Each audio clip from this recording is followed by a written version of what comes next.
Unacademy. Let's crack it. ये परीक्षा बहुत बड़ी होती है और अगर इसमें हम किसी एक चीज़ को लेकर बैठे रहेंगे तो मुझे नहीं लगता कि ये चीज़ें उतनी आसान होंगी। तो यही है कि और अब इंटरनेट के टाइम में तो इतना कुछ है भी नहीं, बिल्कुल चीज़ें बहुत आसान हैं। तो बैरियर मत रखिए कि हिंदी में ही करना है या फिर इंग्लिश में ही करना है, आप करिए। बाधाएं जितनी भी लगाओगे बाधाएं मल्टीफोल्ड होती रहेंगी। माध्यम कोई भी हो, आपके सामने बहुत अच्छा एग्जाम्पल है, हिंदी इंग्लिश दोनों का मिश्रण जिसको हम बाइलिंगुअल बोलते हैं। तो ये बाइलिंगुअल जो था ये मेंस में अलाउ होता है? जी सर मुझे भी पहले पता नहीं था। हाँ। जैसे सर आपने भी एक दो बार क्लास में डिस्कस किया था कि यूपीपीसीएस में ऐसा है कि किसी एक पेपर को एक लैंग्वेज में लिख सकते हैं, उस पेपर में मिक्सअप नहीं होना चाहिए। ठीक है। तो फिर मैंने, क्योंकि सर मेरा ऐसे में मुझे इंग्लिश में लिखने में उतना अच्छा नहीं आ रहा था, एक्सप्रेशन नहीं कर पाती होगी। एक्सप्लेन नहीं कर पा रही थी अच्छी तरीके से। और सर GS4 का भी यही GS4 यानी एथिक्स का। ठीक।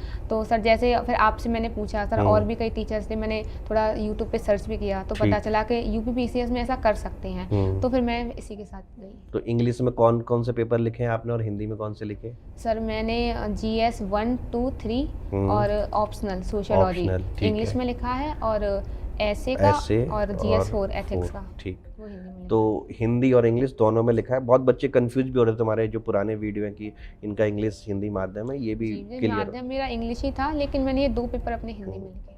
अच्छा, जो मेंस की तैयारी है तो उसमें मिनिमम लगभग कितना टाइम चाहिए कि एकदम अच्छी तरह से हमारी तैयारी हो जाए और आंसर राइटिंग भी हो जाए हमारी? जी सर जैसे मुझे लगता है कि सर अगर हम डेली 8 से 10 घंटे की पढ़ाई करते हैं तो लगभग 1.5 से 2 साल में ये तैयारी अपनी पूरी कंप्लीट हो जाएगी। 1.5 से 2 साल मान के चले अब। सर पहले तो सर ऑप्शनल होता था तो वही कम से, अगर जैसे सर कुछ छोटे ऑप्शनल होते हैं वो तो 3 से 4 महीने में 5 महीने में कंप्लीट हो जाते हैं, तब वो था। पर अभी ऑप्शनल नहीं है, तो सर ये मुझे लगता है कि अगर डेली कंटिन्यूटी से हम 8 से 10 घंटे की पढ़ाई करें तो लगभग 1.5 साल में सिलेबस यूपीपीसीएस का ख़त्म कर सकते हैं। ठीक है। तो मेंस के लिए कुछ किताबें पढ़ते थे, कैसे करते थे मेंस की तैयारी आप? सर मेंस के लिए सर जैसे मैंने यूनिट वाइज नोट्स बनाए थे सिलेबस के अकॉर्डिंग। मैंने सिलेबस तो सबसे पहले अपना लिख लिया था, एक शीट पे लिख के फिर अपनी टेबल पे ही रखा रहता था हर समय। तो फिर यूनिट के अकॉर्डिंग करती थी, टॉपिक के अकॉर्डिंग। आज मैं इतनी यूनिट कंप्लीट करनी है, और कुछ बुक्स थी जैसे पढ़ी थी प्रीलिम्स के लिए, वहाँ से भी वो चीज़ें मिल जाती थी, वो ऐड कर ली। और सर आपकी क्लासेज भी होती थी कंटिन्यू, तो मैं उनसे करती थी। योजना क्वेश्चन मैगजीन आती हैं, उनसे भी हमें काफ़ी सहायता मिलती है।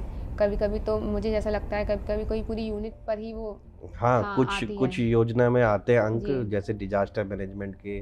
और ऐसे में अभी सर उनका जो एडिटोरियल आता है वो ऐसे में काफ़ी हेल्प करता है। और सर द न्यूज़पेपर पढ़ती थी करंट अफेयर्स के लिए डेली, और करंट अफेयर के लिए मैंने जैसे 4 कॉपी बना रखी थी, जैसा आपने बताया था क्लासेज में कि 4 कॉपी रखी है, GS 1, 2, 3, 4, और मैंने ऑप्शनल की भी रखी थी सोशियोलॉजी की।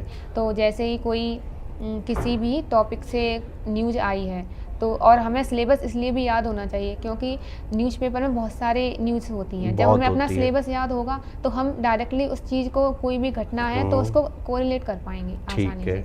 तो जैसे ही मुझे मतलब आता था कि इस यूनिट से, इस टॉपिक से है, तो अपनी उस कॉपी में नोट कर लेती थी। तो मतलब कुछ बच्चे होते हैं कि जो उसको काट के चिपकाते हैं, आप पूरा आर्टिकल लिखते थे, कैसे करते थे, हेडिंग लिखते थे? नहीं, पहले मैं आर्टिकल पढ़ती थी। ठीक है। फिर उसमें जो मुझे लगता था मुझे इम्पोर्टेंट है तो उसको, जो लाइन्स थी तो लाइन्स भी लिखती थी, और कीवर्ड और जो है थीम आप उतार के रख लेती थी। 4 डाटा भी मिलता है उसमें से, कई स्कीम, अपनी स्कीम की भी कॉपी थी जो। और सर इसमें ये भी है कि यूपी गवर्नमेंट का भी साथ साथ करते रहना। अच्छा, न्यूज़पेपर कौन सा प्रेफर करते थे? सर मैंने द हिंदू का पेपर लिया था क्योंकि गांव में तो आता नहीं था, और सर मैंने घर पे हिंदुस्तान आता तो उसमें मुझे यूपी की न्यूज़ मिल जाती थी। ठीक है, यूपी की न्यूज़ के लिए आप वो कर लेते थे।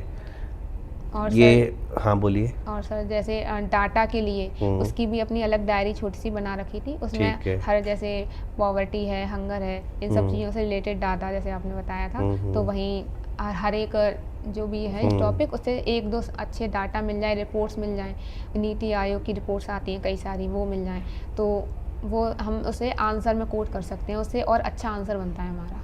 अच्छा, तो ये जो मेंस की तो आपने ये बेसिक बता दी किस तैयारी कर रही थी, थोड़ा मुझे आंसर राइटिंग के बारे में बताओ कि ये कितना ज़रूरी है और किस तरीके से करना चाहिए?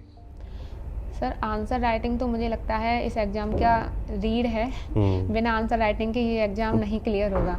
जैसे मैं भी शुरू में करती थी तो मुझे भी क्या कहते हैं 1-1 घंटा लग जाता था आंसर को लिखने में। एक आंसर लिखने में 1 जी, घंटा?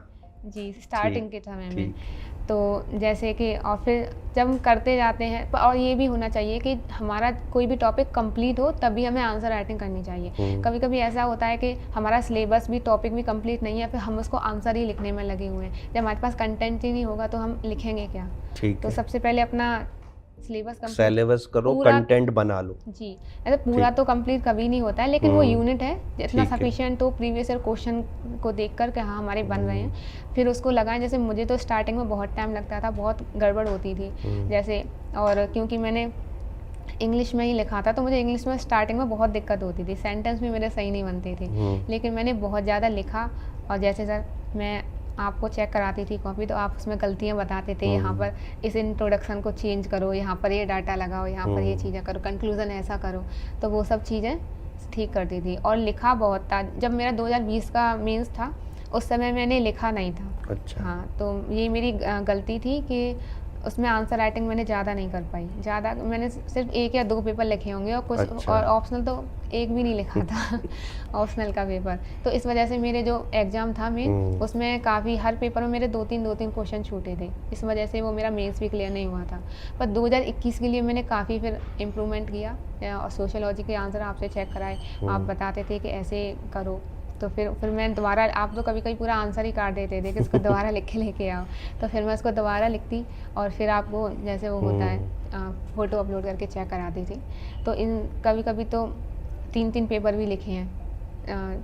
और मैंने एक और चीज़ की थी कि मैंने पेपर जब भी मैंने प्रीलिम्स का भी लगाया हो और मेंस का भी, मैं उसी टाइम पर लगाती थी कि जब वो आयोग में, जब हमारा जो मेन एग्ज़ाम होता है उसी टाइम पे लगाती थी। मतलब टाइम आप सेम रखती थी? सेम रखती थी, हाँ। अच्छा। जैसे अगर मुझे मेंस का लिखना है तो जैसे पहला जो होता है पहली शिफ्ट में पेपर वो, फिर दूसरा लिखना है तो दूसरी शिफ्ट वाला 2 से 5 वो, फिर अगर मुझे लगता है चलो एक और लिख ले रही हूँ तो फिर उसको मैं रात में लिख लेती थी 3 घंटे का लगा के। अच्छा। जी। और वैसे 2 पेपर तो थे ही, एक किसी दिन 1 लिखा, किसी दिन 2 लिखे। अगर ज़्यादा अंदर से मोटिवेशन आ रहा है तो 3 लिखे और लिखते-लिखते तो सर काफ़ी हाथों में दर्द होने लगता था। उंगलियाँ भी, जब जिस दिन 3 पेपर लिखते थे उसके बाद तो हाथ सीधा ही नहीं होता था, बहुत ज़्यादा दर्द होता था। लेकिन ये है कि लिखना तो पड़ेगा ही, बिना लिखे काम नहीं चल सकता हमारा। तो हाथों की उंगलियां जितनी सूजी, उनके रिजल्ट तो आया ना? जी सर, उनका ये है पॉजिटिव रिजल्ट आया। और सर इतना बड़ा तो मैंने सोचा भी नहीं था, मैं सिर्फ सिलेक्शन की ही उम्मीद कर रही थी, पर ये है कि अपनी तरफ से मैंने कोई कमी नहीं छोड़ी थी, तो उसी का रिजल्ट।